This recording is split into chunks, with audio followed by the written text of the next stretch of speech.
All right, ladies and gentlemen, feds and degenerates, cuckolds of all ages, it's that time once again. It's Mild's Culture Plate. You are locked in right here, 6 p.m. Central, March 27th, 2024. It is Wednesday, and you are here. Ladies and gentlemen, we have a super full show today. In fact, we're definitely going to go long. We're probably going to go way fucking long. And in fact, we're going to go so long that I'm literally going to have to stop in the middle of the show at some point and go upstairs and stir my dinner. So I have a little thing I'll go ahead and play when that happens. But yeah, I will have to disappear for just a few minutes, very short minutes, and go do that. And I will be back to continue the show. I hate doing that kind of stuff, but I have something I'll play while I'm doing it. As always, anyone in the chat that comes in says hello, starts chatting. I'll display your message on the screen, and I will give you a shout out and a toast. We like to drink whiskey here at Mild's Culture Plate. And the whiskey of the day, I'm going to be doing an unboxing real quick. So humor me real quick while I do an unboxing. I have this gift set that I caught on clearance of Knob Creek Rye. And I say unboxing, but I already removed one of the glasses so that I could wash it and have a clean glass to drink the whiskey out of. But I left the rest of the box intact. It came with two signature lowball glasses and yeah, a nice big bottle of Kentucky Straight Rye from Knob Creek, aged 7 years, from Claremont, Kentucky. And let me go ahead and break out the other glass if I can get it out of here. Oh, I probably have to. Of course, the bottom of the glass is wider than the top, so it's buried under the cardboard. I got to remove the cardboard to get to the glass. Fun times, fun times. I feel like I'm unwrapping a kid's Christmas present. Okay, so yeah, there we got this nifty box. Got this nifty box from. Got a picture of their distillery on it. And then a rye tradition built on a bourbon legacy. You're someone who appreciates a good bourbon. Time to add a taste of tradition to your lineup. Knob Creek Kentucky Straight Rye combines the distinct sweetness of our signature bourbons with classic rye spice, full vanilla fueled flavor. Okay, and then it tells you how to make a rye old fashioned. I don't think we need to do that on the show here. I'm not making cocktails. It's an interesting seal they got. Nice thick rubber seal.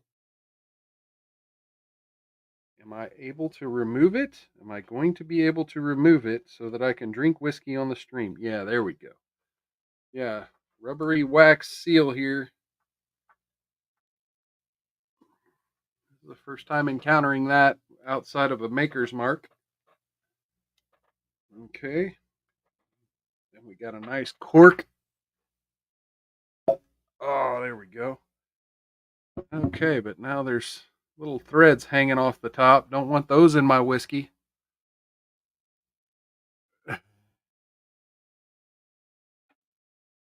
Got Sanglan86 in the chat. I'll give you a toast as soon as I get this poured here over on Rumble.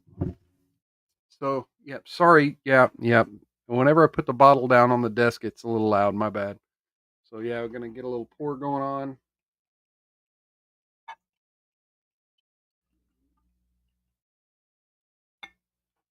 Okay, there we go. I think that'll work. This stream is not sponsored by Knob Creek, even though I keep flashing their logos. All right.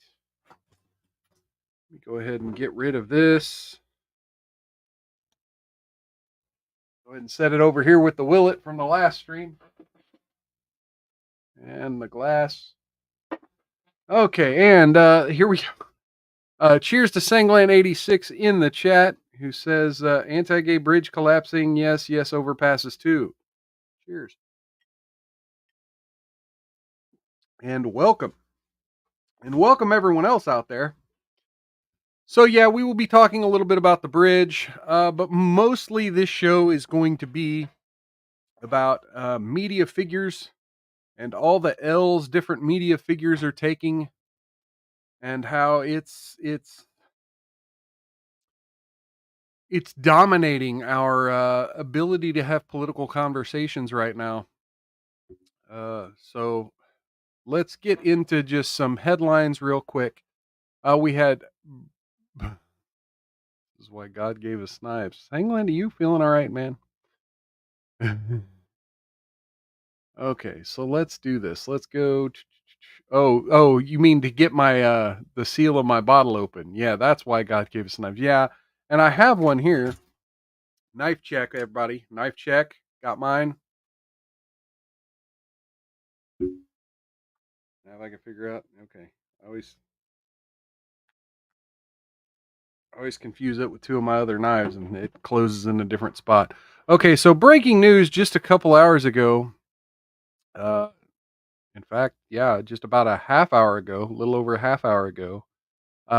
Former Senator Joseph Lieberman and vice presidential nominee in 2000 has passed away at age 82. Uh, a statement sent to former staffers says Lieberman suffered complications from a fall, according to Punchbowl News. And yeah, he was, of course, the vice presidential candidate under Al Gore's ticket in 2000. Prominent voice on foreign policy and believe it or not, a U.S. senator being a staunch supporter of Israel. Yep. Okay. 2 years later, Lieberman lost his Senate primary to future Connecticut Governor Ned Lamont, but won re-election as a third-party candidate. So yeah, former Senator Joseph Lieberman has passed away. Rest in peace. And speaking of failed vice presidential candidates, Robert F. Kennedy has picked his vice presidential running mate for his presidential bid, his independent presidential bid. So here we go. Nicole Shanahan. This is from Forbes. How Nicole Shanahan, Robert F. Kennedy's VP pick, got so rich. Kennedy's running mate is likely far, far wealthier than he is and is the richest VP candidate in half a century. What the hell's going on? Why is. Okay. There's no scroll. My other windows are scrolling. Okay, well, anyway, Nicole Shanahan's apparently pretty rich, and we can't read why. Thank you, Forbes, for having a broken website. Okay, moving on. Moving on to media L's. Our first media L of the day is going to be the settlement reached in lawsuit between Disney and Governor Ron DeSantis of Florida. This is from the AP, and of course, it's been reported everywhere. This was, Orlando, allies of Governor, by Mike Schneider of the AP here. Allies of Governor DeSantis and Disney reached a settlement agreement Wednesday in a state court fight over how Walt Disney World is developed in the future following the takeover of the theme park resort's government by the Florida government. In the meeting, DeSantis approved members of the board of Central Florida Tourism Oversight District, CFTOD, approved the settlements agreement, ending almost 2 years of litigation that was sparked by DeSantis' takeover of the district from Disney supporters following the company's opposition to Florida's so-called Don't Say Groomer law. The 2022 law bans classroom lessons. Okay, we don't need to. Yeah, Andy ran for president, blah, blah, blah. The district provides municipal services such as firefighting, planning, and mosquito control, among other things, and was controlled by Disney supporters for most of its 5 decades. The agreement came a day after appointment of a new board member, replacing a DeSantis-appointed board chairman who was a Disney critic. Under the deal, covenants, and the development agreement, Disney supporters on the board made with the company just before the state takeover would be dropped, and the new board agreed to operate under an earlier plan. Hmm.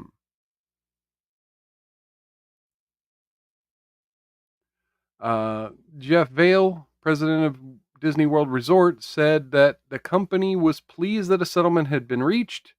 The agreement opens up a new chapter of constructive engagement with the new leadership of the district and serves the interests of all parties by enabling significant continued investment and the creation of thousands of jobs and economic opportunity in the state. DeSantis, who was in Orlando, said at a news conference that, quote, "We've been vindicated on all those actions. I'm glad they were able to do that settlement. Those 11th hour covenants and restrictions were never going to be valid. We knew that." Well, okay.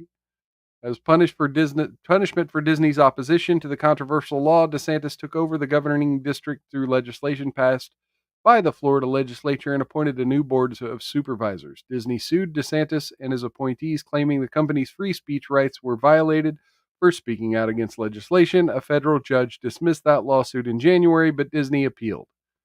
Before control of the district changed hands from Disney allies to DeSantis appointees early last year, Disney supporters on its board signed agreements with Disney, shifting control over design and construction at Disney to the company.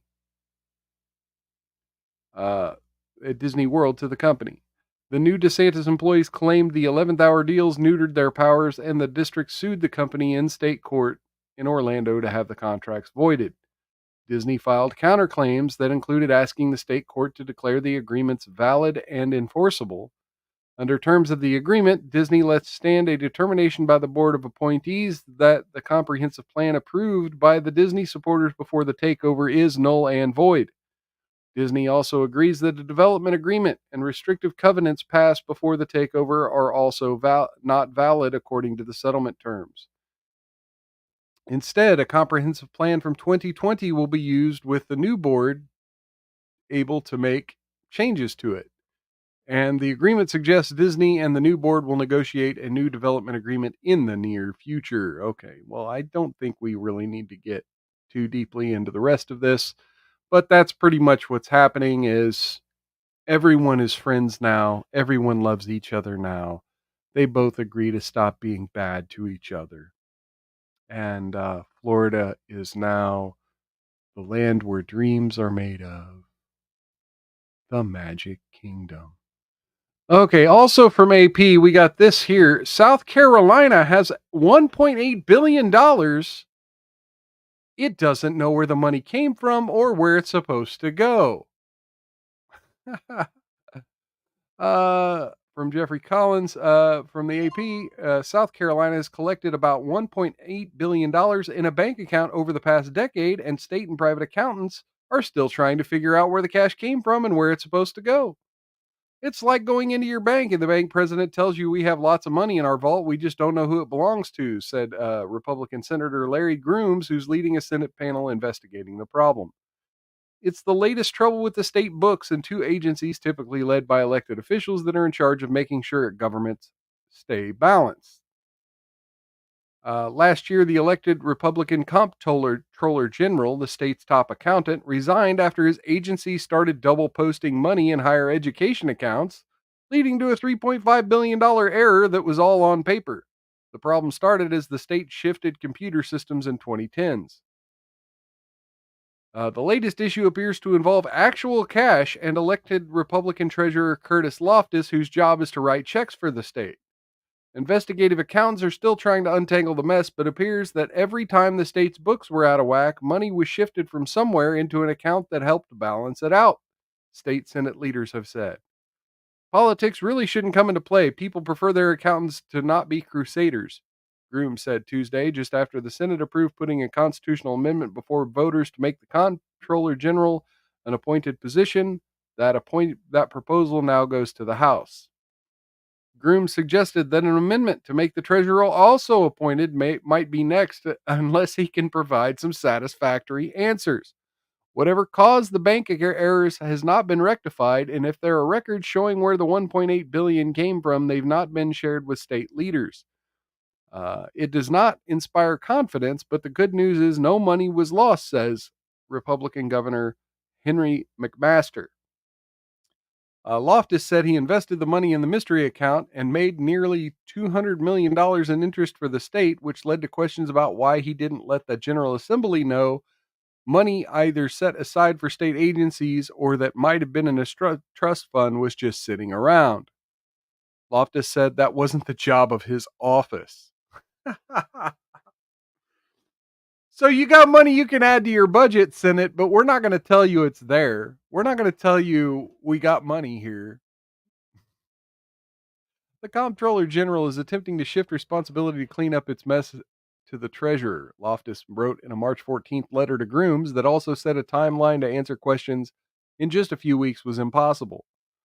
Loftus said his staff has spent hours researching the account and that the Comptroller General's office has refused to meet with them or share info. An audit of how the Treasurer's office or the Comptroller General's office communicate found that they don't do it well. The Treasurer hasn't answered detailed questions from lawmakers, but has posted statements on his social media where he said he was being attacked politically and was having blame shifted on him by Comptroller General Brian Gaines, a well respected government worker who took office after Richard Ekstrom resigned during his sixth term. Sanglan 86 says, sounds like cotton funds to me. Yeah. Yeah. Right now there's like this big hit piece out on Alex Jones on HBO Max, and I thought about watching it today and covering it on my show here, but I did not. I did not watch it, but I do want to give a shout out to Alex Jones. His one of his first documentaries was um, Comprehensive Financial Reports Exposed. And it's kind of boring, but he basically outlines how there are these mystery bank accounts that a lot of governments set up to just, funnel money into, and that oftentimes they're just sitting there collecting interest for the politicians to blow. Fun times. So yeah, shout out to Alex Jones. Anyway, Gaines and Loftus have been called before Groom's committee next week. Groom said Gaines has answered every question his subcommittee has asked and that he has confidence in his work. South Carolina has a long history of accounting issues. Okay, we're not going to read the rest of this because, yeah, it's just going to go back into bullshit uh, history that we really don't need to know for this story. But I do find it interesting that, as you look into this, like, they're blaming Brian Gaines, and then he took the office after Richard Ekstrom resigned. And, nobody really knows when this account seemed to have been created, allegedly. But the problem started as the state shifted computer systems in the 2010s. Well, we kind of know who was governor around that time, right? Nimrod Randhawa, Nikki Haley. Nikki Haley was governor around that time. Okay, so I've been kind of peeping this the CNN live thread on the Key Bridge in Baltimore. And, I figured I'd just take just a moment because I didn't want to get into necessarily a deep dive into all the ins and outs of everything that's happened in the last 48 hours with the collapse of the Francis Scott Key Bridge in Baltimore and the accusations made about who's responsible and who should pay for it and all of these things. I didn't want to necessarily do half the show on the bridge. Um, so first off, I'll say, my prayers and my heart goes out to the families of those who have passed away or been seriously injured in this incident. Um, but we're going to be getting into some of that here in a minute. But I just figured I'd take a quick scroll down some of this stuff that CNN has been. They've got a kind of a live feed going on, and I figured we'd kind of scroll through it for just a moment, just to kind of get an idea of an update of how things are going in the development of this Key Bridge story. So let's take a look here. Okay, so we got CNN live updates, the latest on the Key Bridge collapse. We got first responders worked quickly to get people off the bridge after the first Mayday call, governor says. And yeah, we've been kind of hearing reports that yeah, they're when they realized that there was a problem with the ship, they were definitely trying their best to get people away from the bridge as quickly as possible. Um, we had officials recovering bodies of two missing bridge workers. Divers recovered two victims of this tragedy trapped within the vehicle. Yeah. An inspector overseeing work was among those who fell into the water. Um, the Maryland governor says the investigation continues into what took place on the ship prior to collision. Now, this has been a little bit of a point of contention for people on Twitter. There have been a lot of people really overanalyzing the video and saying that this may have been some shady uh, remote access or cyber attack type of situation because of the way it looked like there was a power outage and then it comes back and then it goes back out and uh, you know you can view the video for yourself. There's a lot of videos out about it. I would say uh, cyber attack. And then the Baltimore mayor says, please don't play bridge engineer online, asks people not to spread misinformation. There are actual bridge engineers out there saying, yeah, I don't buy this. Like one little hit from a barge shouldn't tear down a whole bridge. I don't know what the validity of that is. I'm not making any claims about it. And yeah, I would agree with the Baltimore mayor. Let's not sit here and play 50 questions. I mean, look, I'm the first to say we need to ask questions whenever a tragedy happens.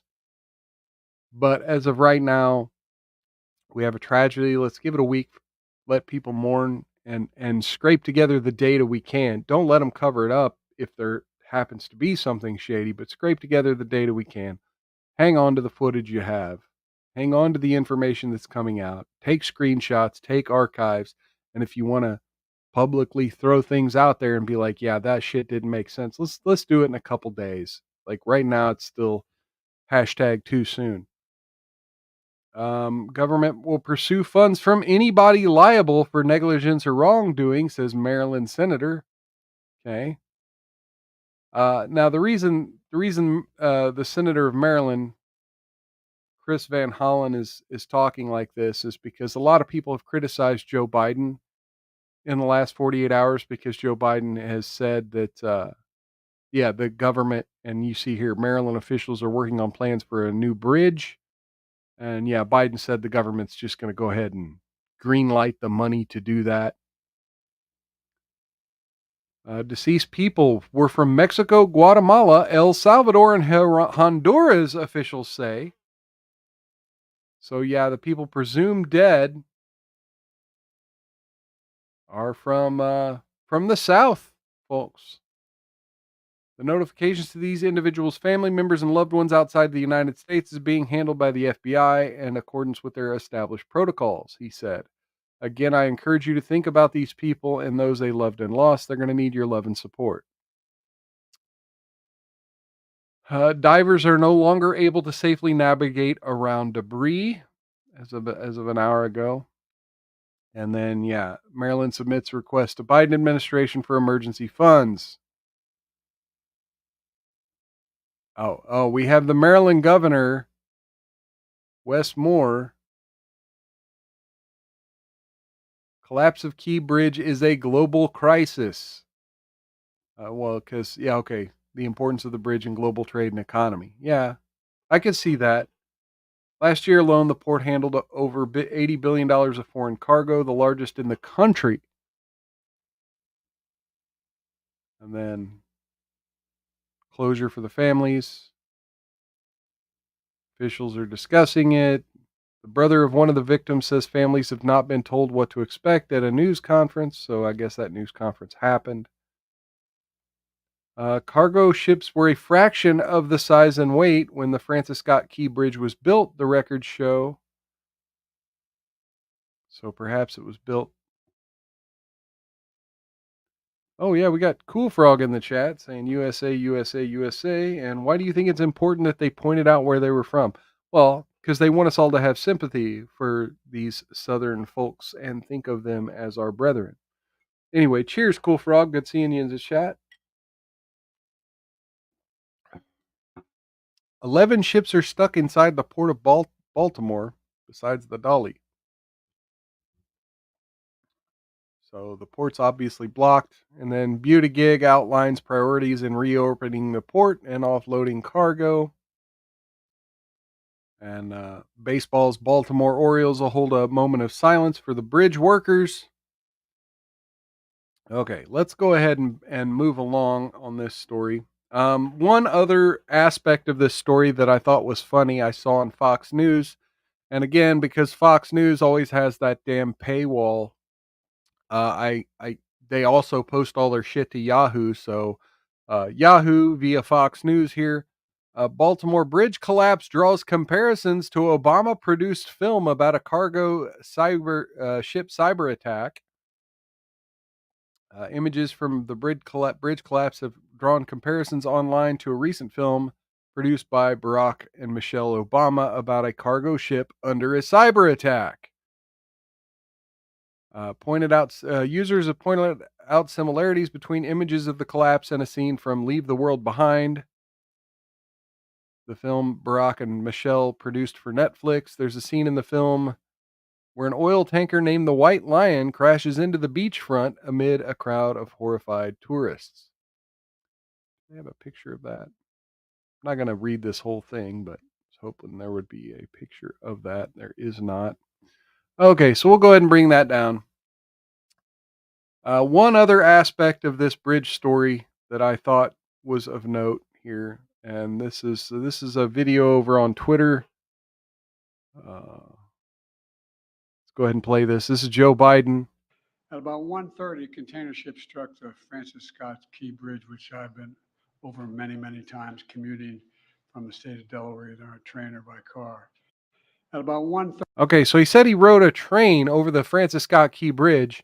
That bridge does not have rail tracks. Trains do not go over the Key Bridge.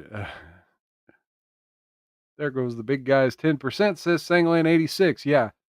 So yeah, Biden says he's been over the bridge many times, either by car or by train.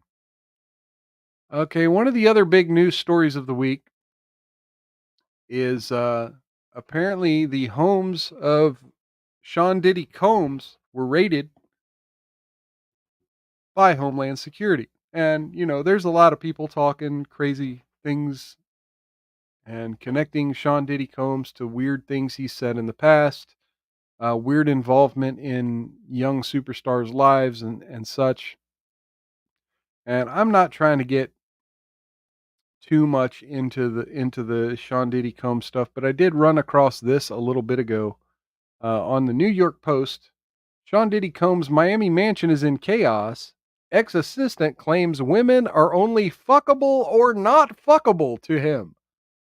All right. Same. Diddy's Miami mansion was a hive of activity Tuesday following the federal raid. What law enforcement sources say is part of a federal sex trafficking investigation. The Post has learned that dark SUVs were coming and going from his mansion on Star Island and Miami Beach throughout the day. Diddy, who was last photographed at a Miami airport talking animatedly. Wow, I can't talk. Last photographed at a Miami airport talking animatedly on his phone after authorities intercepted a private jet he was about to take to the Caribbean, was not spotted leaving the property. Federal authorities also raided his home in LA Monday, and Miami police are working with federal agencies. Arrested one of Diddy's employees for possession of cocaine and marijuana. Meanwhile, a former employee of Jennifer Lopez, who dated Diddy from 1999 to 2001, recalled how he was often demanding and demeaning. Oh, poor girl. Poor girl. He felt like he was our boss by default. He would order around her entire team as if we worked for him. Anything he wanted, we had to go fetch it. That was more annoying than anything. The employee says Diddy also often made the women uncomfortable. He seemed to classify us all into two categories, fuckable and non fuckable, the employee says. Believe it or not, it was better to be not fuckable. Then he'd just be disrespectful and act like we were there to serve him like a waitress. With the pretty girls, he'd be creepy. He didn't grasp the concept of personal space, the employee continued. Not everyone wants to be touched by a man, even if he's rich and powerful. He put out a dark vibe. I didn't like being around him, and neither did anyone else on Jennifer's team. Pictures from the raid showed agents leaving with bags of evidence, including hard drives and electric equipment. Okay, I think that's the end of that story. So, yeah, hashtag, yeah, creepy dude. Creepy dude. So, Donald Trump's had a lot of wins lately.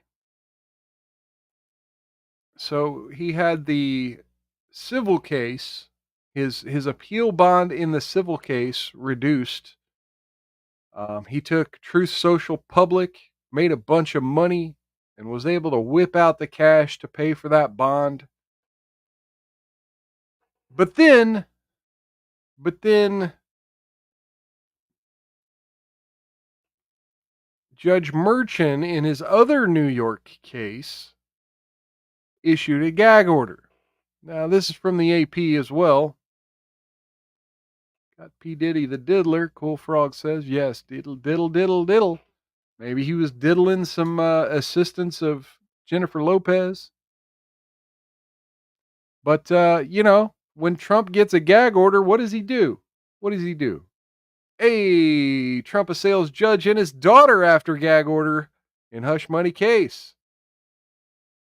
Trump lashed out Wednesday at the New York judge who put him under a gag order ahead of his April 15th trial, suggesting without evidence that the veteran jurist was kowtowing to his daughter's interests as a Democratic political consultant.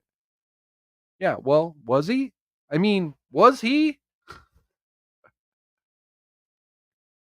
Trump complained on social media that the gag order issued Tuesday was illegal, un-American, and unconstitutional. He said Judge Juan Merchant was wrongfully attempting to deprive me of my First Amendment right to speak out against the weaponization of law enforcement by Democratic rivals and urged him to step aside from the case. The gag order, which prosecutors requested, bars Trump from either making or directing other people to make public statements about his behalf, about jurors and potential witnesses in the trial, such as his lawyer turned nemesis Michael Cohen and porn star Stormy Daniels.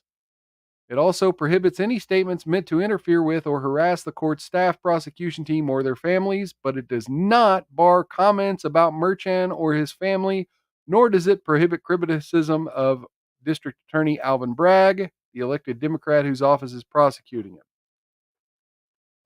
So, yeah, go Trump. Go Trump. When they try to smack you down, just pivot.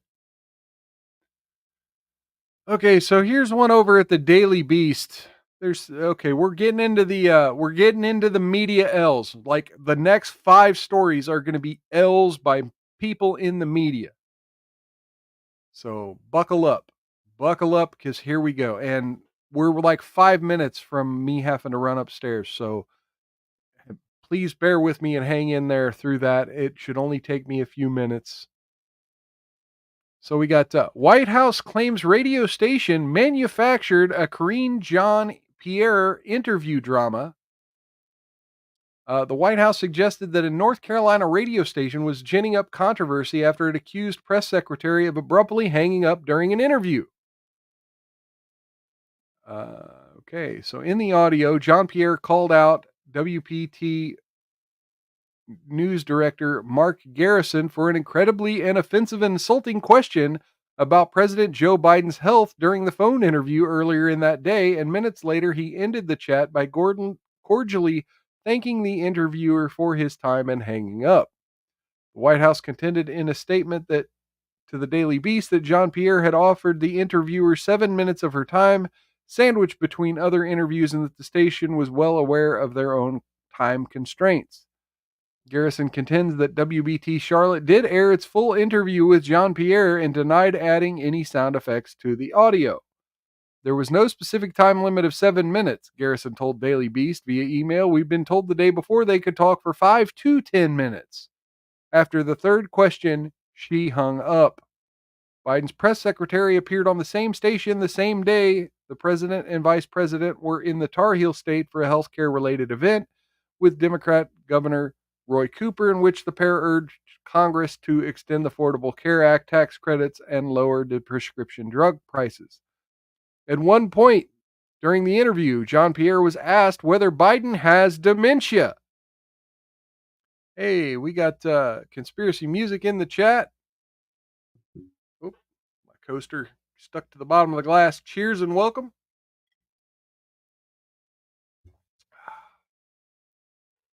When I told a number of people that I was talking to you today, it was interesting though. They all said, would you please just ask her, does the president have dementia? So before I move on from it, does he? Mark, I can't believe you're asking me this question. That's an incredibly offensive question to ask. But you know, people ask it, Garrison responded. And so, yeah, they have the audio online. I'm not going to necessarily play that right now. And yeah, she hung up on him. I'm not going to get into all this here. Uh, with that, Jean Pierre concluded, thank you so much, Mark. Have an amazing, amazing day. Wait, no, hang on. Wait a minute. What?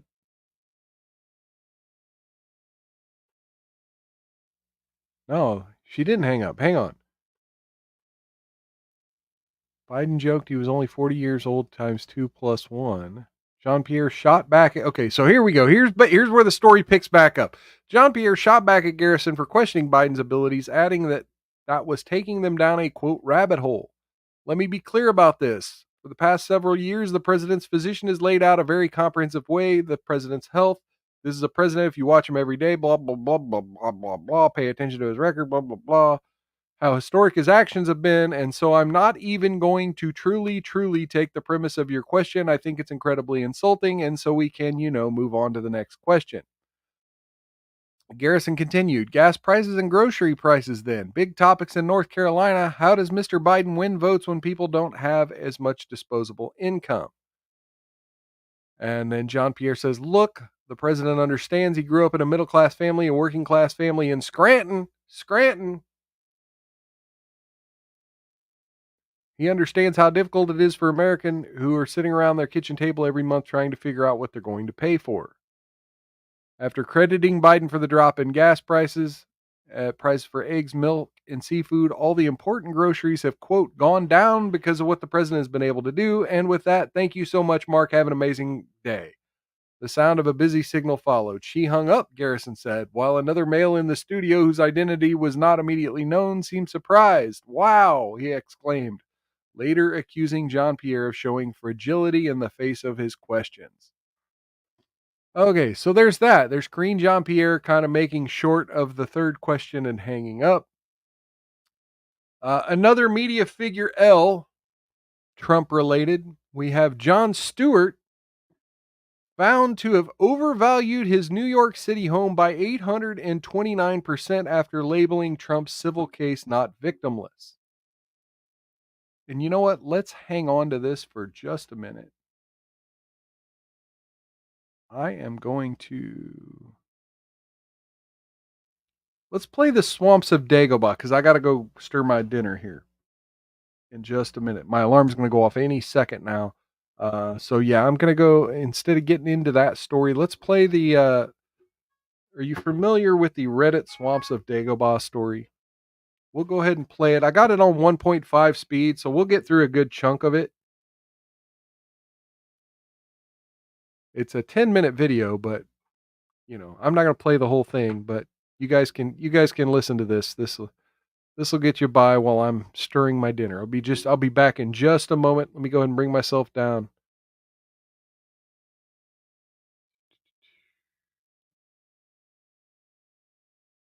Here. This is kind of a long one. I was taking a call one night and woke up at 2 in the morning for a general surgery call. pretty vague, but at the time, I lived in a town that had large populations of young military guys and avid meth users, so late night emergencies were common. Got to the hospital where a few more details awaited me. Parasital abscess. For the uninitiated, that means somewhere in between the immediate vicinity of the butthole. There was a pocket of puss that needed draining. Needless to say, our entire crew was less than thrilled. I went down to the emergency room to transport the patient, and the only thing the ER nurse said as she handed me the chart was, "Have fun with this one."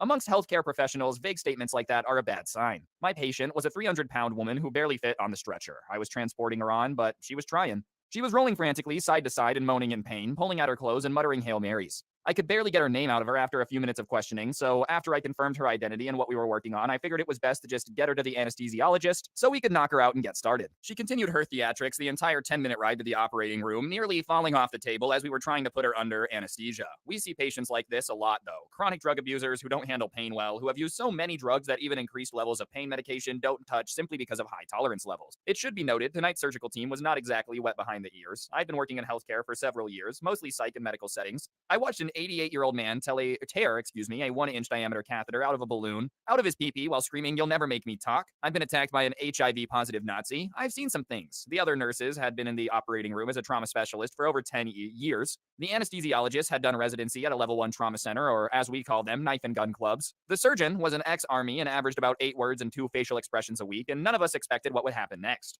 We got the lady off to sleep, put her in the stirrups, and I began washing off the rectal area. It was red and inflamed. A little bit of pus was seeping through, but it was all pretty standard. Her chart had noted she'd been injecting IV drugs through her perineum, so it was pretty obviously an infection from dirty needles or bad drugs. But overall, it didn't seem to warrant her repeated cries of, "Oh Jesus, kill me now." The surgeon steps up with a scalpel, sinks the tip in, and at the exact moment, the patient had a muscle twitch in her diaphragm, and just like that, all hell breaks loose. Unbeknownst to us, the infection had actually tunneled nearly a foot into her abdomen, creating a vast cavern full of pus, rotten tissue, and fecal matter that had seeped outside of her colon. This godforsaken mixture came rocketing out of that little incision, like we were recreating the funeral scene from Jane Austen's Mafia. We all wear waterproof gowns, face masks, gloves, hats, the work, all of which were about as helpful as rain boots against a fire hose. The bed was in the middle of the room, an easy 7 feet from the nearest wall, but by the time we were done, I was still finding bits of rotten flesh pasted against the back wall. As the surgeon continued to advance his blade, the torrent continued. The patient kept seizing against the ventilator, and with every muscle contraction, she shot more of this brackish gray-brown fluid onto the floor until, within minutes,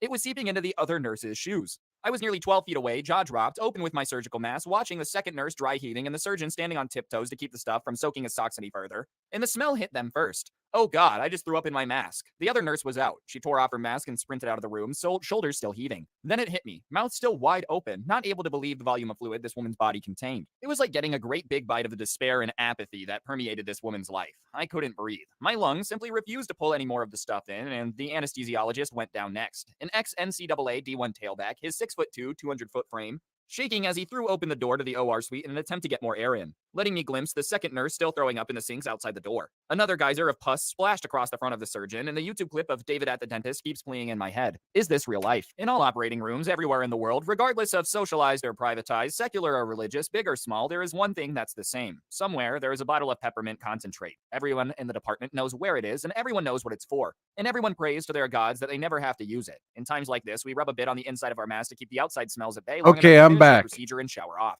Okay, I'm back. Hopefully that wasn't too much torture. You got halfway through it, and I think most of you are ready to tap out, hopefully. Hopefully most of you are ready to tap out of that story. So we're going to move on. Thank you for bearing with me on that. Now let me see here. Okay, so Jon Stewart. Jon Stewart found to have overvalued his New York City home by 829% after labeling Trump's civil case not victimless. You know what? Let's see what the video on the post says about overvaluations in the real world, because they are not victimless crimes. Online backlash after the comedian opined on air this week that Donald Trump's civil real estate case overvaluing his properties was, quote, not victimless. When it turns out the price of a previous home sale finds Stewart doing the exact same thing.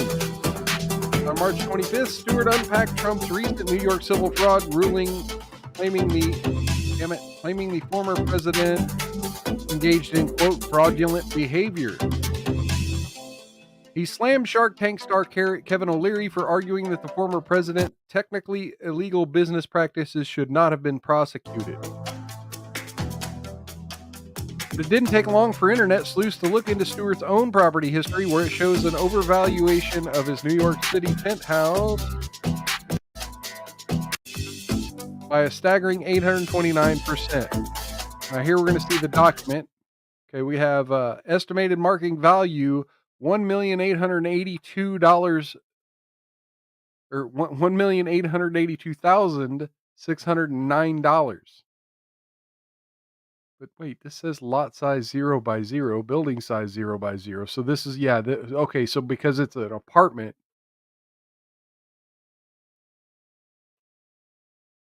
subject to adjustment, your 2013-14 taxes will be based on 748,452. So yeah, that's more than double. More than double. Why does it say 829%? I think it's 82 point, maybe 100. I don't know. I don't get what they're saying here. Records show that Stewart paid significantly lower property taxes, which were calculated based on that exaggerated market value price, precisely what he called out Trump for doing in his monologue. Okay, one bad dude on X says everything they're accusing Trump of, they're guilty of themselves. This is right in Tisha James's jurisdiction. I look forward to the grand jury indictment. Okay, so yeah, there's that. And then, of course, Jon Stewart had to respond. So here he is on Twitter. OMG, I've been caught doing something not remotely similar to Trump. I guess all I need to do now is start a fraud college, steal classified documents, bankrupt casinos, pay hush money, grab pussies, discriminate in housing, cheat at golf, and foment insurrection, and you'll revere me. And then, of course, Jack Posobiec posts the same document we just saw in the video saying, "Is this you?" So yeah, Democrats are hypocrites. News at 11. Okay, so another media L that happened this week is last week we were erected with the news that former Republican National Committee chairwoman Ronna McDaniel was going to be taking a job at NBC News. Now, over the last few days, that job offer has since been withdrawn. Ronna McDaniel will not be at NBC News. After one interview, other NBC hosts joined in as like a chorus, singing the "But She's an Insurrectionist" song, and demanded that NBC, the bastion of truth, that NBC not have an election denying insurrectionist amongst them. And when I say bastion of truth, of course, I'm talking about the organization that said things like the vaccine will stop the coronavirus from entering another person. I'm talking about the organization that told you endlessly that Donald Trump's servers were communicating with Russian servers.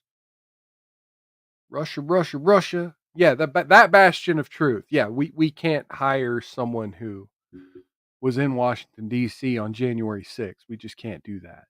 That's bad. And so, yeah, now Ronna McDaniel allegedly, is according to Newsweek, Ronna McDaniel will sue for mental distress over NBC firing, a friend says.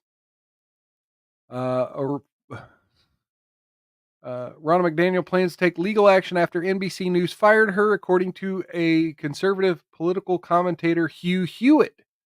The network reversed its hiring decision on Tuesday after NBC hosts, including Rachel Maddow, Joe Scarborough, Mika Brzezinski, Lawrence O'Donnell, Nicole Wallace, voiced their strong disapproval of the move within days of it being announced. McDaniel was hired on Friday to provide political analysis on MSNBC and NBC as the November election approaches. She left her position at the Republican National Committee earlier this month following a request of new leadership from former President Donald Trump. During an appearance on Fox News, Hewitt, who called McDaniel a friend, claimed she will sue those who defamed her. McDaniel had not publicly reacted to her firing. At the time of publication, Newsweek emailed NBC, Fox News, and McDaniel for comment Wednesday. I'd never seen anything this brutal since I got started in media in 1990. Rana is going to sue everyone who defamed her for breach of contract for intentional infliction of mental distress. They are going to sue for the destruction of her business opportunities that come from being on TV, Hewitt said while on air. I think they made a terrible decision and they allowed MSNBC Bleed to take over their network, and the cult has taken over the news division. It's going to hurt the 74 million people who voted for Trump who are not going to watch NBC News. So, yeah.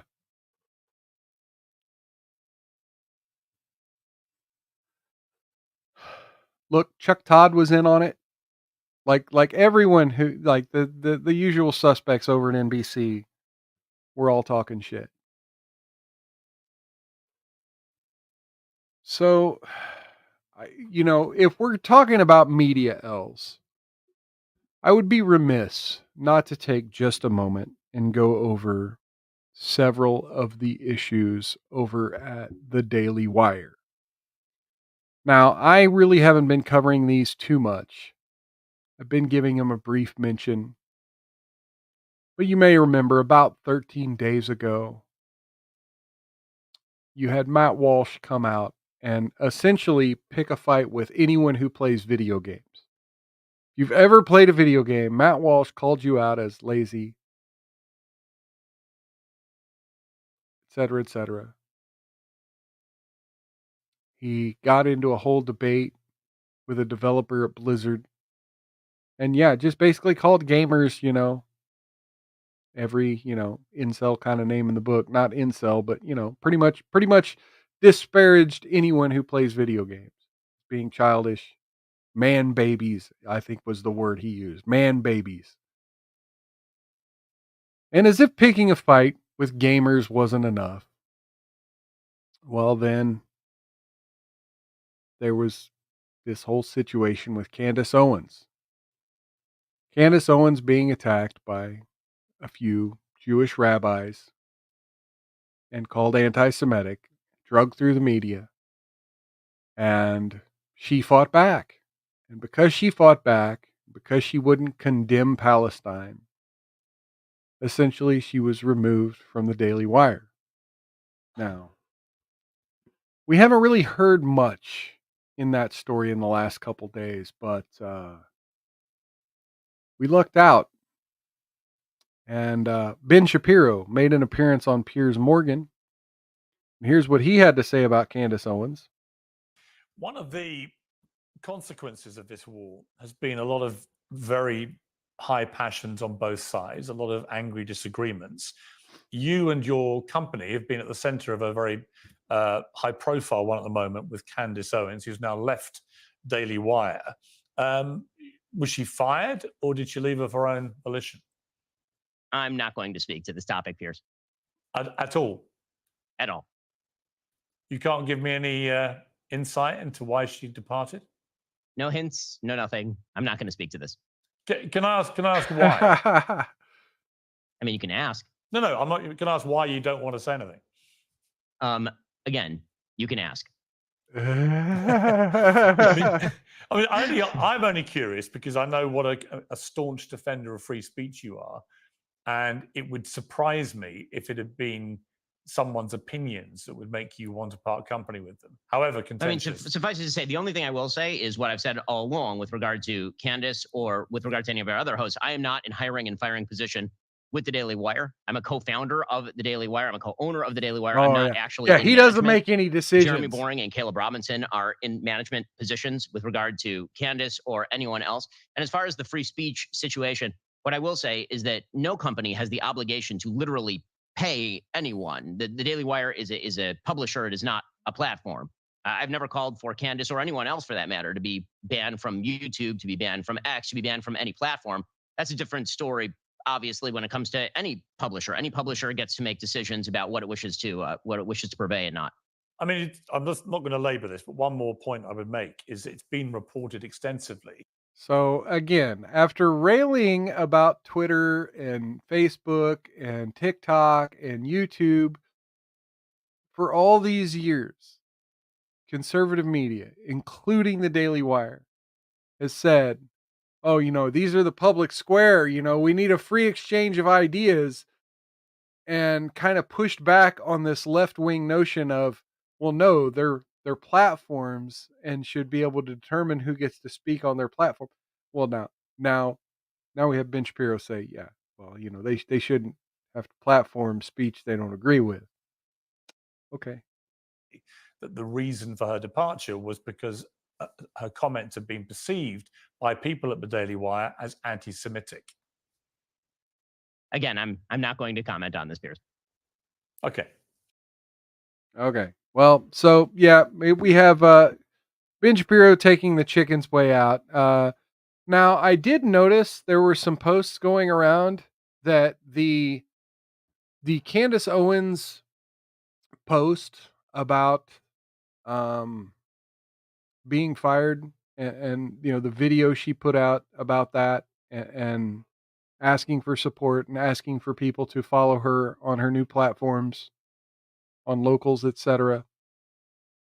That video was released 3 years and 1 day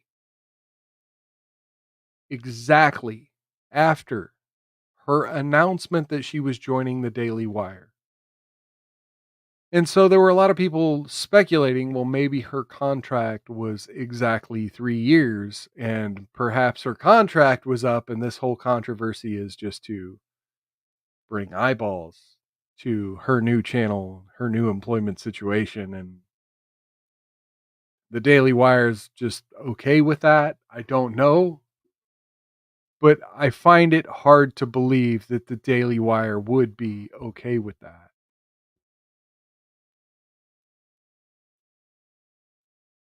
So, in further Daily Wire L's, we had yet another controversy happen over this past weekend, where here we are going into the week of Easter, and Andrew Clavin said this. Grown. When I did this, by the way, the priest grown. When I did this, by the way, the priest who baptized me said, Christians won't accept you. You'll still be a Jew. And I said, well, I am. That's my race. I'm a Jew. I'm proud of my race. It's a great race. It's done many, many great things, including write the Bible. And, I am a Jew. But that hasn't happened at all. Christians have welcomed me with open arms, except this Christ the King anti-Semitic crowd. Christ is the King. And one day every knee will bow and recognize it, because he's not just my king, he's king of the universe. But when you use that phrase to mean that God has abandoned his chosen people, the Jews, through whom he came into this world incarnate, and that he's broken his promises, his covenant with the Jews. You fucking douchebag. No.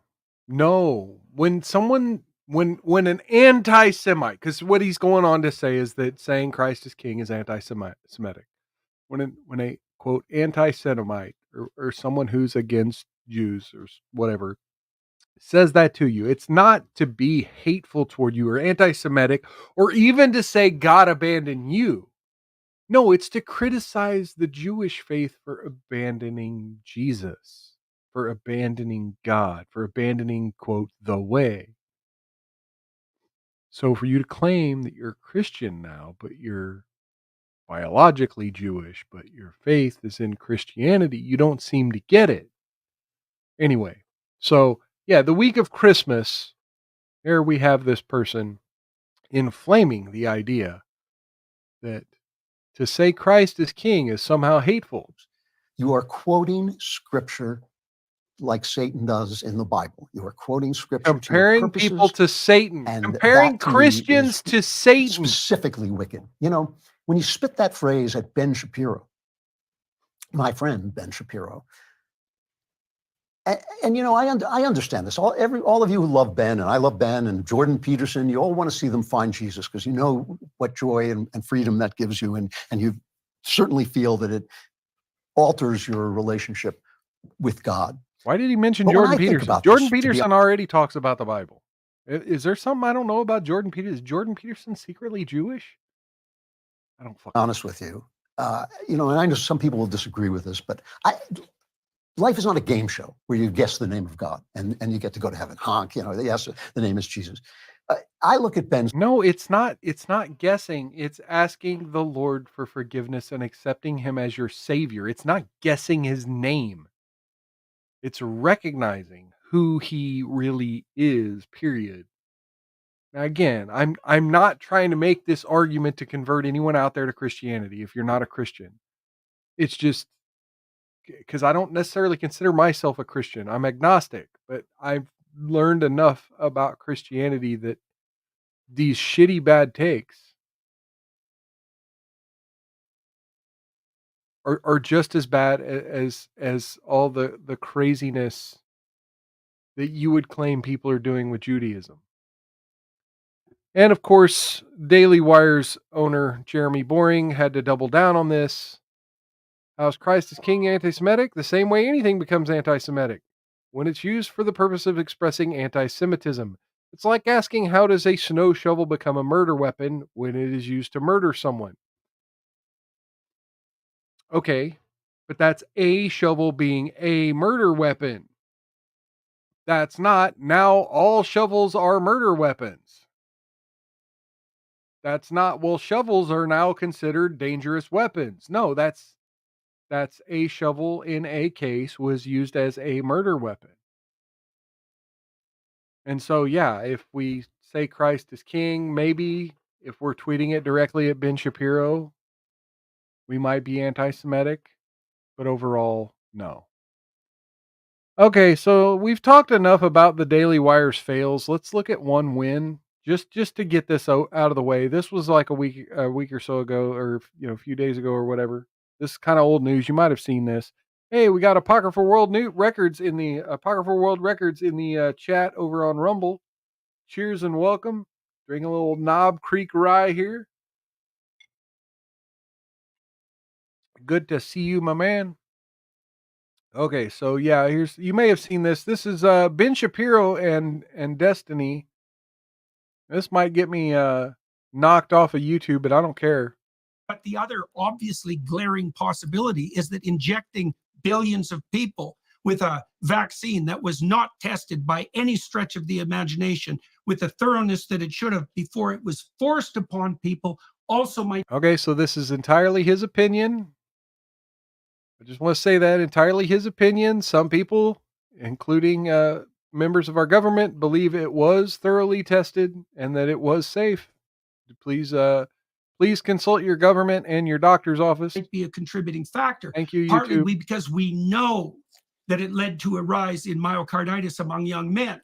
And again, this is an interpretation of his research. Do your own, please. We also know that there was absolutely no reason whatsoever to ever recommend that vaccine was delivered to young children. So whose risk of death at COVID was so close to zero that it might as well have been zero. When you're talking about a disease, the risk of death isn't the only thing that you worry about for the disease. There's also so you're going to talk about transmission? Because that was another thing that the COVID vaccine pushed. Yeah, but it didn't do anything to transmission. It absolutely did because it decreased your chance of getting infected. It didn't destroy. It didn't get rid of transmission, but it reduced transmission. Yeah, but it was claimed that it would get rid of only transmission. if you take one reading These of guys one talk single so quote. fast. I think that Biden said one time where he said, "No, come on." Biden one time on the news says, "If you get the vaccine, you won't transfer the." Biden one time. Okay, now I just earlier talked about MSNBC and all of their hosts and CNN and all the Fauci and oh my God. So silly. Which was it? No. Do you know that our prime minister in Canada deprived Canadians of the right to travel for 6 months because the unvaccinated were going to transmit COVID with more likelihood than the vaccinated? So this wasn't one bloody statement. This was no, like hold on. thorough government What policy in I'm my saying country. is there wasn't a statement given that if you get vaccinated, there is a 0% chance of transmitting the disease. The idea is that Now, vaccines were supposed to help because Fine, it well, reduces. I've noticed when Destiny debates people, right? He throws out these talking points. And even though the internet and several people will throw this out there and correct him and post the correct information all over Twitter. And again, maybe I'm not making any claims about anything Destiny or Jordan Peterson are saying in this clip. Please consult your own government and doctors for their research on this. But whenever Destiny is proven wrong by the internet, he doesn't update his firmware to the new information. He will just keep spewing the same thing he's been disproven on multiple times. It reduces your hospitalization, reduces death, and it reduces transmission, hopefully by making it so that people don't get sick or don't get sick for as long. All three of those things, the vaccines did exceedingly well. They were tested. The myocarditis rates are like 7 out of 100,000 injections, and the myocarditis is generally acute, and it's generally not as bad as even getting the coronavirus itself, which will lead you also it's to a having much myocarditis. worse side effect than side effects that have caused other vaccines to be taken off the market before. That So, a 7 out of 100,000 rate of acute myocarditis or pericarditis is not a worse side effect than any other vaccine. I think that is a completely acceptable, given that the disease itself is more likely to cause myocarditis or pericarditis. Yes, I don't think the data suggests to support that presupposition anymore. The latest peer-reviewed studies show that that's simply not true, especially among young men. I told you at the beginning of this conversation. Again, part of the conversation is, and again, consult your doctors, please. Consult your government. But I think some people do have questions about, how much of the children should be involved in the conversation about the battle on coronavirus. And, I would advise those people to ask their government and professionals. Conversation Yeah. that the progressive leftists were on the side Thank of the you. pharmaceutical Thank you, you too. companies. It's not about being on the side of the pharmaceutical companies. It's about Really? yeah. It's Yeah, well, about, I see. So what I see as the unholy part of that alliance with the pharmaceutical companies is that it dovetails with the radical utopians' willingness to use power to impose their utopian vision. Well, then what do you Because make? Now, otherwise, this is how what do I you have a explain problem it? with. Because the leftists should have been the ones that were most skeptical about the bloody pharmaceutical companies, and they jumped on the vaccine bandwagon in exactly the same way that you're doing right now. Pharmaceutical companies have helped us tremendously throughout the right. There we go. There we Fine. go. No, Modern Bingo, medicine has bingo, bango. No, Okay, I don't think Then you're so. just so wrong. there we go. You now have the foremost voice of the left wing in the debate circle just admitting, yeah, I love pharmaceutical companies. So pharmaceutical companies are daddy. Okay. Let me go back just a moment. I gotta go take my dinner out of the oven real quick because we are going late. I gotta go take my dinner out of the oven real quick. We're gonna go back to the swamps of Dagobah for just a moment. Oh, hey, we got Salty Saiyan over in the chat saying, just watch this. Funny to see Pierce Morgan's balls drop occasionally as they crawl back up in there because he's from Europe. Cheers. Oh, yeah. Why would you ever try to debate that loser Destiny? Yeah. And Cool Frog Destiny is a POS. Yeah. Yeah. Destiny's so disingenuous, which, again, I find myself every single day seeing the Krasensteins in my feed, and it's all the same tactic, right? It's literally do not update your firmware to the latest information that you've been proven wrong about time after time again. Just keep spewing the same lie over and over again. Anyway, so yeah, I'm going to bring up Swamps of Dagobah one more time before we get into one of the last couple topics here. So let's go back to Swamps of Dagobah. I'm only going to be gone just a couple minutes. I just need to pull it out of the oven, run upstairs, pull it out of the oven, run back downstairs. So we'll go back to Swamps of Dagobah. You can continue listening to this disgusting story for just a minute while I do that, and I will be right back. Thank you. I sprinted to use our central supply, ripping open the drawer where this vial of ambrosia was kept and greeted by an empty box. The bottle had been emptied and not replaced, and somewhere out there was a godless man who had used the last of the peppermint oil and not replaced a single drop. To this day, if I figure out who it is, I'll kill them with my bare hands, but not before cramming their head up the colon of every last meth user I can find, just so we're even.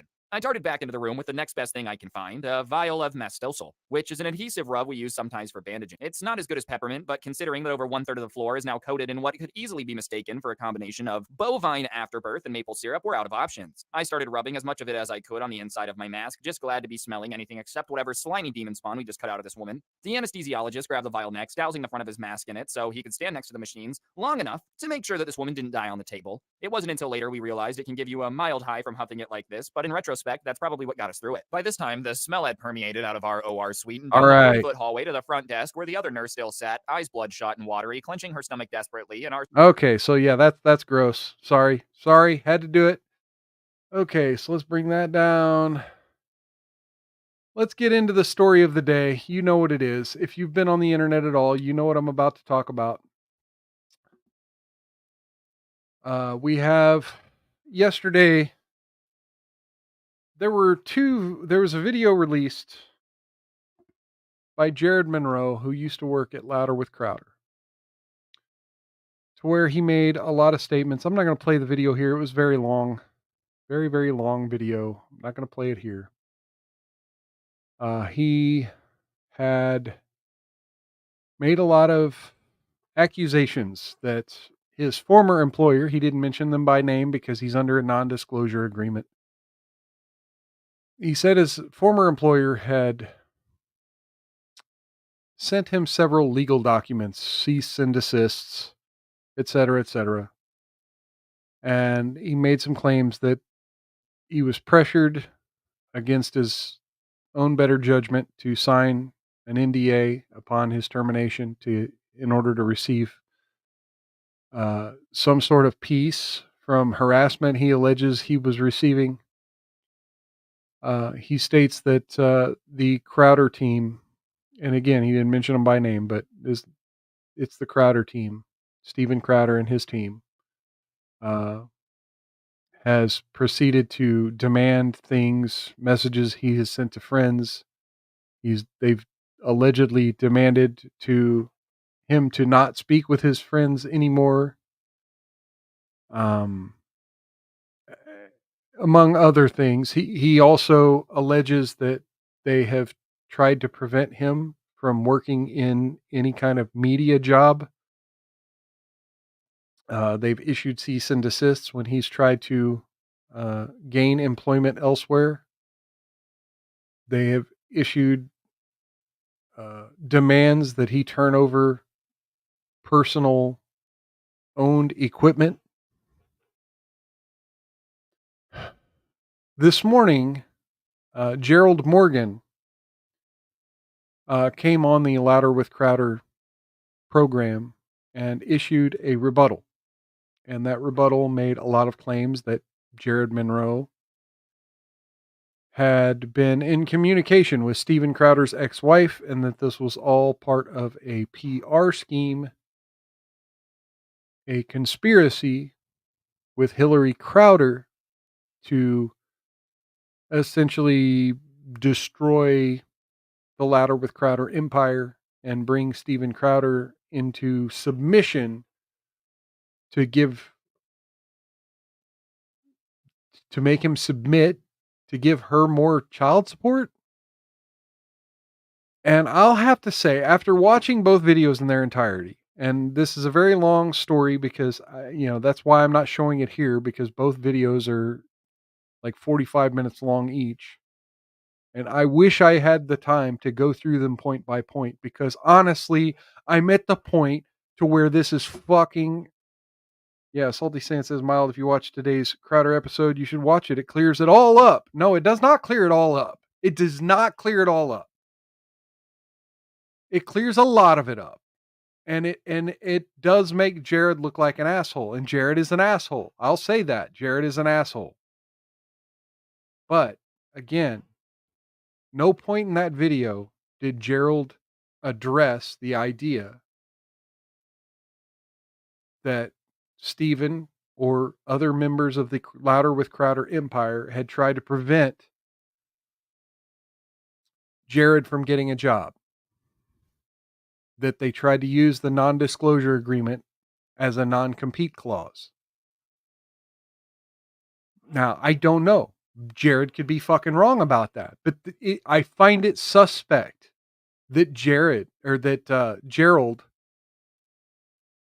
Morgan did not mention that part of the Jared Monroe saga. Did not mention those accusations in any form. And I find it suspect that so much of this pivoted back to the divorce issues. And yes, we have these tweets from Jared Monroe. I stand by this text to Hillary Crowder, and you would too if you know what I'd do, release my NDA. And then I just don't want him anywhere near those kids. That really disturbs me. Now, I find that tweet or that message suspect. As a father who has been separated from my children, and as someone who has been through a pretty peaceful divorce, but I've been through a divorce. And I've been involved in a very unpeaceful divorce, let's just say. And I've had my children weaponized against me. The idea that Jared and therefore Hillary Crowder would try to keep a man's kids from him, I find horrific. The idea that they tried to use his dogs, they tried to kidnap his dogs and tried to get his dogs removed, claiming that they were too vicious to be around the children, is disgusting. So yes, Jared Monroe, aka Not Gay Jared, is an asshole. I also think that perhaps if Jared Monroe felt his life was threatened, his career was threatened, his ability to earn money for his own family was threatened by these legal documents and Steven Crowder's ability and knowledge of the lawfare system. I mean, you and I have both, assuming the viewers out there have watched Louder with Crowder with any relative history, you know who Bill Richmond is. You know Steven Crowder is willing to lawyer up any and every way he can. So again, I to me, this is an everyone's an asshole situation. To me, part of that is who fired the first shot. And if Jared Monroe was pressured against his will to sign an NDA, now granted, he fucking signed it. He shouldn't have fucking signed it. And there are a lot of people out there, well, you shouldn't have signed it. But, you know, if you were pressured and your ability to earn income was being threatened and you were being promised that you could be free, you just can't talk about us, just sign it. I think a lot of people would sign it under those conditions. And hopefully any attorney, he says that he's trying to, that part of the money he's raising is to try to get out from under his NDA. Now, I'm a firm believer that yes, while NDAs are important, that also sunlight's the best disinfectant. And while yes, things may hurt Louder with Crowder financially, and I don't want to see that happening. I don't want to see their business. But again, Not Gay Jared. Jared has not worked at Louder with Crowder for over 2 years now. Like, what kind of industry secrets would he have that affects Louder with Crowder's current business? They should release him from his NDA. They should release him from his NDA and allow the man to get a job in media. That's all I'm saying. But at the same time, for Jared Monroe to strike back by getting in bed with a man's ex-wife, and when I say in bed, I want to be clear, I'm not talking about sexually, because there was this tweet in response of Jeremy of the Quartering. issue one more tweet or statement endorsing an opinion that I am somehow sexually involved or want to be involved with Hillary Crowder, and we will have a new lawsuit. So I want to make it clear, I'm not talking about sexually, but to be in bed with a man's ex-wife, a woman who wants to take a man's kids and dogs and livelihood and even his career from him. And again, we've got Candace Owens. We were talking about the Daily Wire L. We have Candace Owens that has continued to weigh in. We have Pearly Things that has continued to weigh in on Steven Crowder's side. Candace Owens claims that she now has an open invite for Hillary Crowder to come on her show and tell the story from the other side. So we're going to hear more about this divorce. This divorce is going to be big. I covered the Ring camera video on this show when it happened, and I said, to me, this seems like a bad fight that couples have. I don't see abuse here. I see a couple people saying nasty things that they don't mean to people they love. Salty Sands, okay, wait a minute. Sangla says, hasn't he had a stream for years? If he does, I don't know. If he does, I don't know. I'm not aware of that. And then Salty Saint says, please do. Hope that motherfucker tries to come after me. I'd rip him apart. Jeremy from the Quartering is an awesome, not the same guy. Yeah.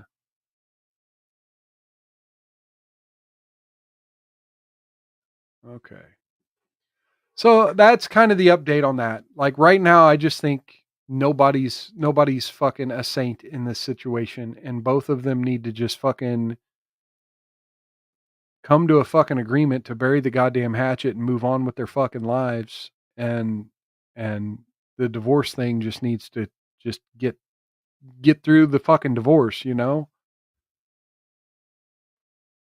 I don't know if that's possible now. I think the bad blood's too thick that I think they're gonna have to hash it out in lawfare, and some judge is gonna have to split the baby somewhere. So, and another funny thing is on Twitter, Quarter Black Garrett just posted a dude eating popcorn.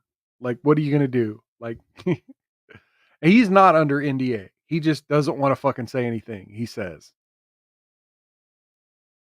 So, real quick, I just want to kind of bring your attention down in the description is a link to my Twitter, unless you're on Twitter, because there's no, there's no description on the Twitter, but you're already on my Twitter. So ignore this part, but on my Twitter earlier today, I posted a link to a video. I kind of left a comment. There's a video. You may have seen this story. I think I might have covered part of it. There's a guy on the internet, Ben Hart.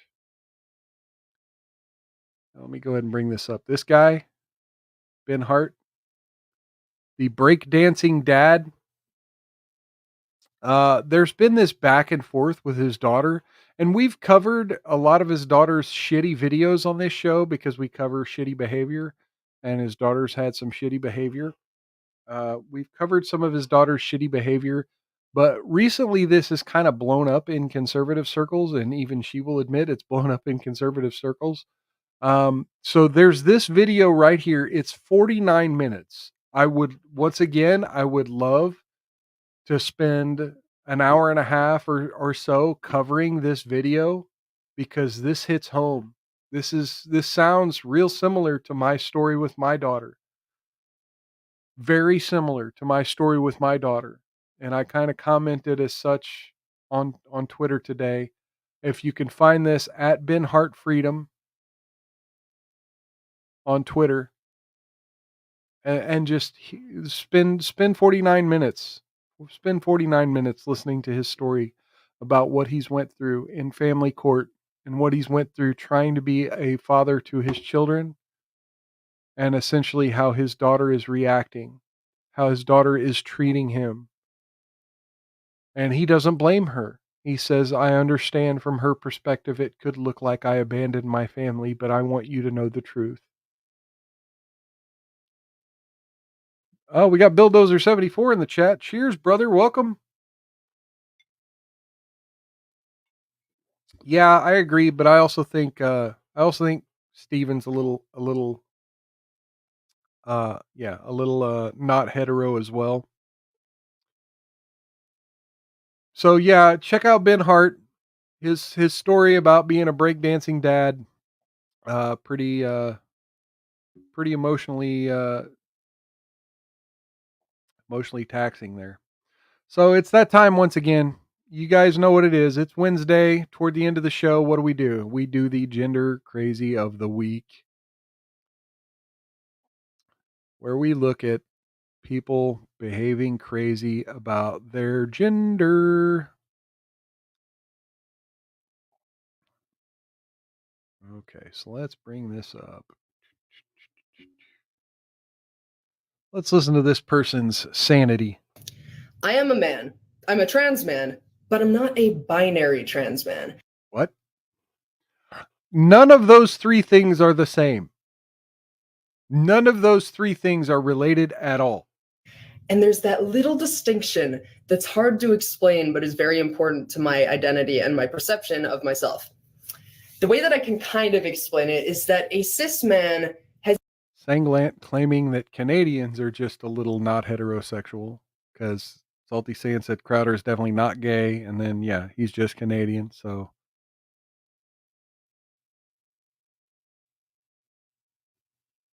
Salty Sand apparently watched the new Roadhouse and liked it. All right, now I'm beginning to question whether Salty Sand is not gay, Jared. has not experienced the expansiveness of gender that I have experienced. A cis man has lived his whole life in this box. So, because we actually have a penis, we can't experience the expansiveness of what it's like to go from one side to another. I lived way over there for years, and I know what it's like to be treated as a girl in society, and I know what it's like to be standing here like this at work and have one customer come up to me and confidently call me she, her, and the next customer come up and confidently call me he, him. Well, how about if I confidently call you she, it? She, it. I know what it's like to be perceived as every... Salty Sand asks if I liked the Roadhouse movie. I literally only watched 5 minutes of it because my girlfriend was watching it, and I just happened to be walking through the room and doing shit in the room. So I really only saw like a middle 5 minutes of it. I have not seen the whole thing. The 5 minutes I watched of it was like, yeah, it was for women. And then Bulldozer said she's a woman who ruined her vocal cords. She's a femboy. Okay. Gender. I know what it's like for someone to look at me and be deeply confused about what they're seeing. I don't fit quite in that little box of man, of male, of cis. That's not something that I've ever experienced, and I don't want to. I want to have this masculine base.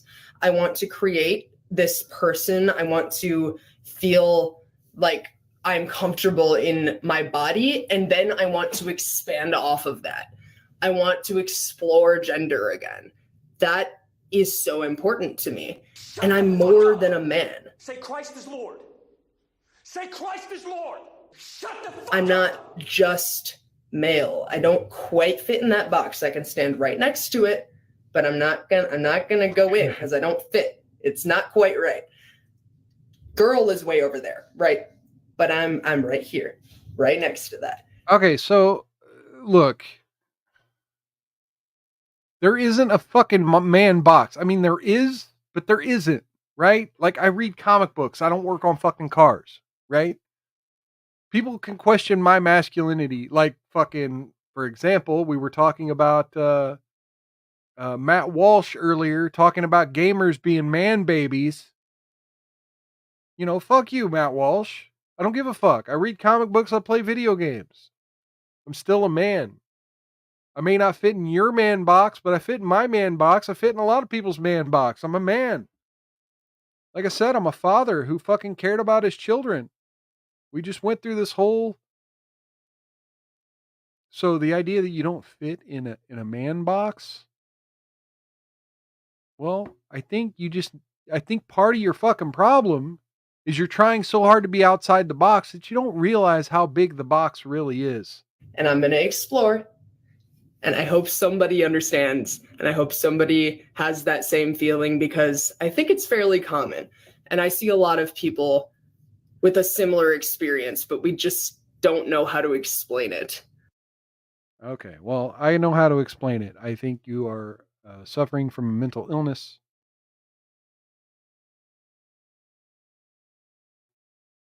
Okay, what do we got here? We got, oh, looks like we're about to the end here. Okay, so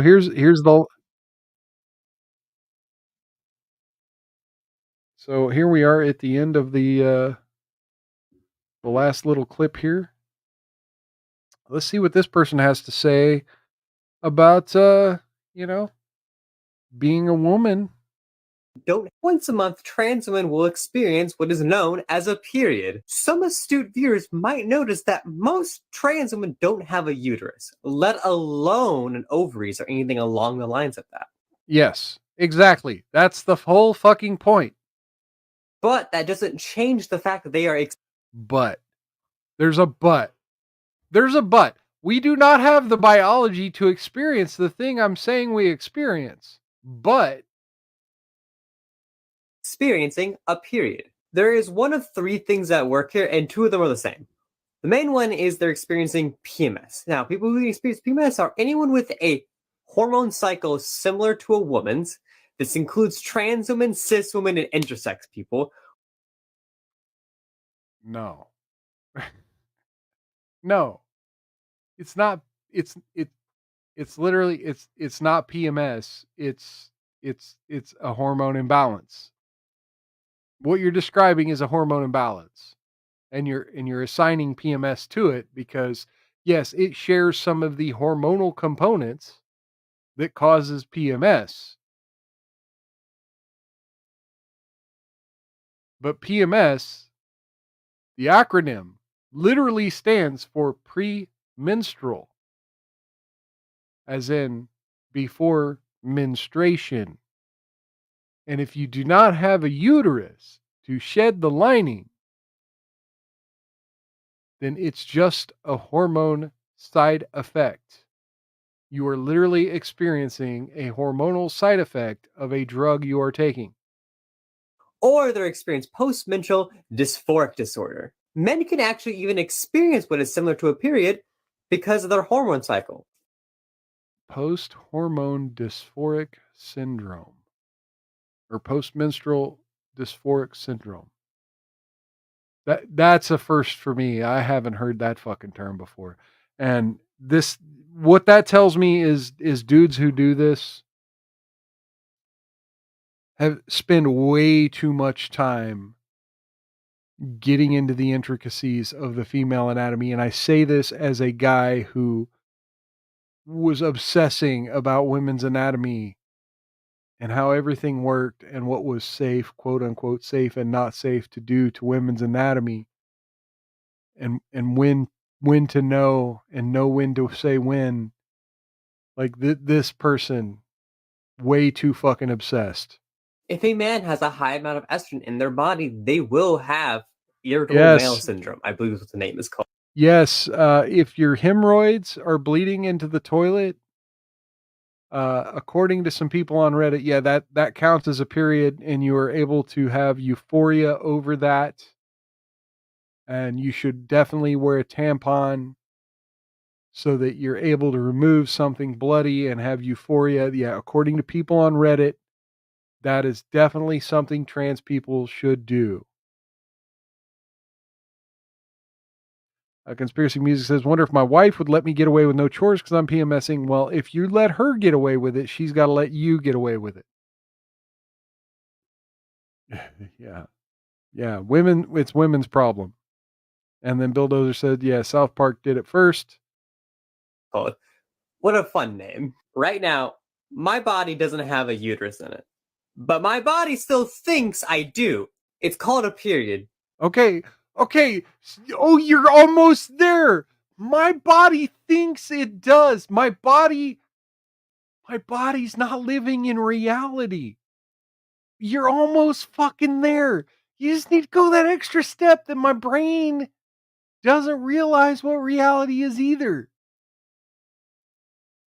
Because that's what it's colloquially known as. Linguistically, we're not going to sit there and be like, I'm PMSing every single time. We're just going to say, I'm on my period. When you're feeling under the weather, you might say, I have the flu. You probably don't have influenza. I know conservatives hate this, but it's not. Well, you probably don't have COVID either. You probably have coronavirus, which is different, slightly. Pedantic to say, I'm on my period. It's not wrong to say that either. Yes, no, it is wrong. I mean, that's the point of being pedantic, is when someone's wrong, you correct them so that we don't have a situation where we're using the wrong language and the original meaning of the language no longer fucking means anything anymore because everyone's using the new version of the term. This is literally what I talk about on this show every goddamn week about 1984 language, about newspeak. If you haven't seen the movie 1984 or read the novel, pay attention. Language is important. And when these people say, oh, well, I just mean it colloquially. No, fuck you. Fuck you. And you're trying to take the goddamn English language and the way words mean and try to make them mean something fucking new. And fuck you, the dictionary website for going along with this shit. Okay. Well, I guess that was the end of that. Well, good time for a good rant at the end of the fucking show. Wow. I didn't realize I was about to fucking go off like that. Sorry, folks. Oh, man. So Salty Sand says, let's be honest, everyone hates that time of the month. That's when you just buy your chocolate, throw it, and run away. Yeah. But, this person's saying, well, no, it's okay for people who were born as male to be just as grumpy and just as, yeah. Like it's not a woman thing. Women don't get to be special because of it. No, it's, you can have a hormone imbalance and have PMS too.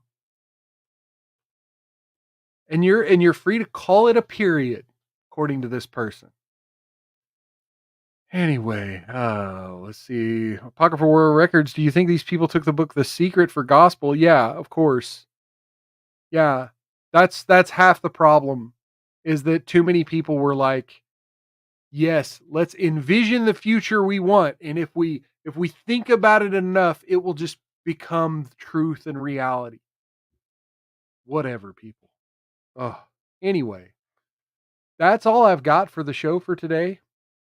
And we're an hour and almost 40 minutes. One of the longer Milds Culture Plates we've had, but like I said, we had a lot of topics to talk about. I'm glad everyone in the chat, I couldn't even begin to just spout off all your names like I try to usually. I know all y'all are out there, and I appreciate every one of you for coming in and chatting. The chat's been going good in the chat. Thank you, Salty Sand. Like, you really get the chat going sometimes when you're in here. And definitely thank you to everyone else. Bill Dozer, Sanglan 86, Cool Frog, Apocryphal World Records. I know I'm forgetting at least two people. Conspiracy Music, yeah. Oh, I guess right, or at some point I might have to check this out. There's a Twitter Spaces that happened where I guess Pearl's doing a red pill dating show. I might have to check that out. I literally, I try to follow Pearl, but like I literally can't follow her YouTube because she uploads a video like every 15 minutes. Like where does all this fucking content come from? Like my phone starts blowing up with YouTube notifications. Even when I fucking unsubscribe from the notifications, my YouTube will blow up with notifications about Pearl. Even after I unsubscribe from her, I literally can't follow Pearl.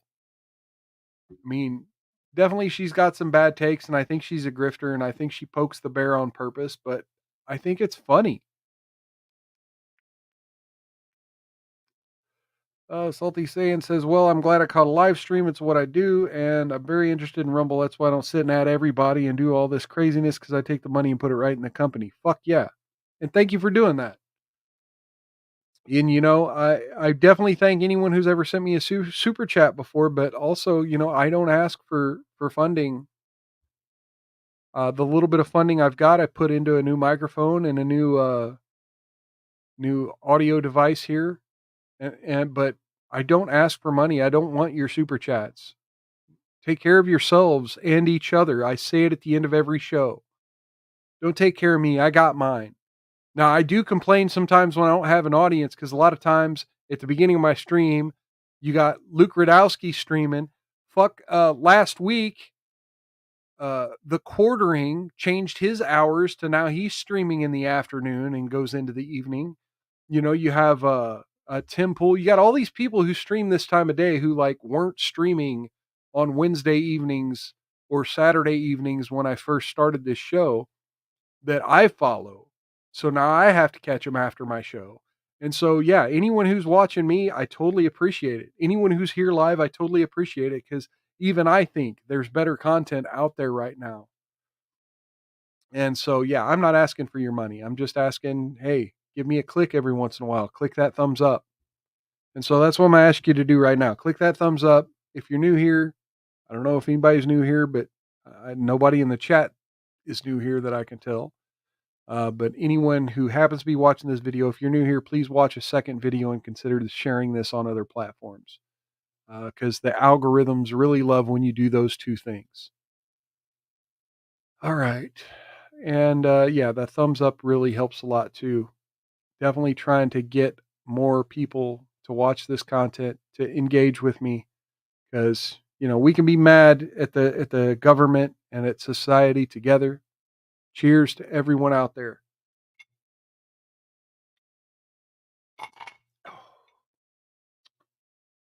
Yeah, that Knob Creek rye is pretty good. Oh yeah, yeah. Shout out to Conspiracy Music. I was listening to some of your music a couple days ago on there, man. It's pretty good stuff. All right, where was I? Yeah, do all the things, like and subscribe and all that. Down in the description, of course, as I've already said a couple times during this show, links to all my social media and my other video platforms. I don't do things on Twitch very often, but when I do, it's usually something slightly different than what I do here. I heard Twitch is doing away with the the watch parties. So I might be using Twitch a whole lot less. Got chat talking about the wood chippers still. So yeah, again, I guess I'll just go ahead and wrap it up. Thank you. Take care of yourselves. Take care of one another. Outlast. Oh yeah, definitely come back. Come back this Saturday, 6 p.m. Central. Join the chat. Get your toast. Say hello. Get your toast. Drink some whiskey with me. And yeah, 6 p.m. Central, right here, wherever you're watching me right now, this Saturday, 6 p.m. Central. Because so many people are now streaming during my time, I'm also considering maybe moving one of the two shows. But that's not going to happen for at least a few weeks, so I wouldn't worry about that. But please feel free to give me any feedback on that on any of my social media. I might throw up a poll or whatever. But until then, take care of yourselves. Take care of one another. Outlast the haters. Where's my Outlast haters thing? There it is. Boom. Outlast haters. Don't get any on you. And if you do, rub that shit in real good. I will catch you next time this Saturday on Mild's Culture Plate. Good night, everybody. Have a wonderful week. Peace.